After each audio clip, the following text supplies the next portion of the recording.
started making zines when I was about 15 or 16 in high school, and it was totally driven by like music fanzines were maybe the first type of zines that I saw, so it was a complete obsession with music really, and I was much older by the time I saw zines that were anything other than just music zines. I think like historically zines were part of like the Riot Girl movement, and like women weren't represented in the media. Like when you look at covers of magazines, especially like music magazines, it was never women, and so they wanted to have a voice, and self-publishing is a way to do that. And I think like historically that is always going to be a part of it.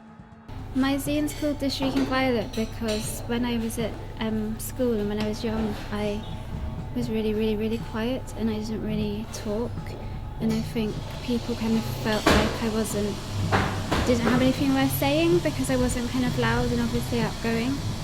And I had an English teacher who one day said to me he knew I wasn't any Shrinking Violet, and because writing was my way of kind of expressing myself and showing I had something to say, that's where the Shrieking Violet came from. So I think the thing about zines is there's something that you can do yourself to empower yourself and not wait for anyone else to ask you to do it.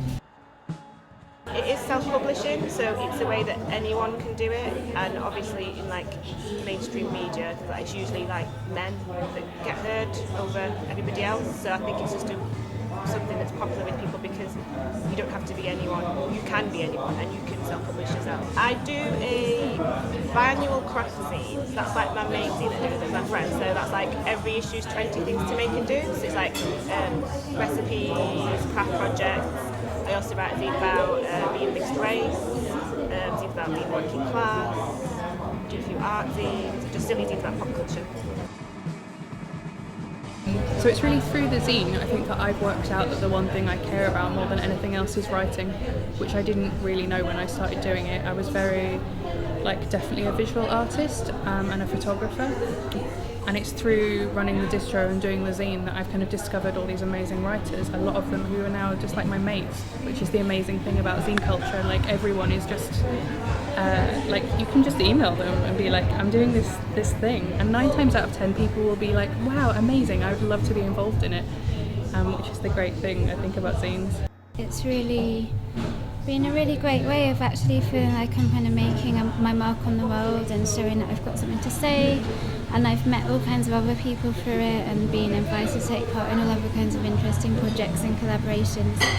And I also make zines because I wanted to create the kind of media that I wanted to read. The thing about The Shrieking Violet, when it started as a kind of alternative guide to Manchester. So yeah, I just wanted to write about things that I wanted to read about basically, and that no one else was writing about. I think it's what interests me and what I want to read. I think that's first and foremost what I do. That's why I do a lot of, I like zines from the fanzine culture, also things about things we love, not always negative things, just saying I really like this, so I'm going to write an entire zine about it and hope I find somebody else that likes it too. Maybe now there's so many people that make zines, there are kind of these little pockets of activity kind of around the country, but maybe the internet has brought us all together. I know that people argue that like zines are like this analogue medium, which is the internet's not the same. The internet helps zines, it is like hugely interlinked with them now, I think.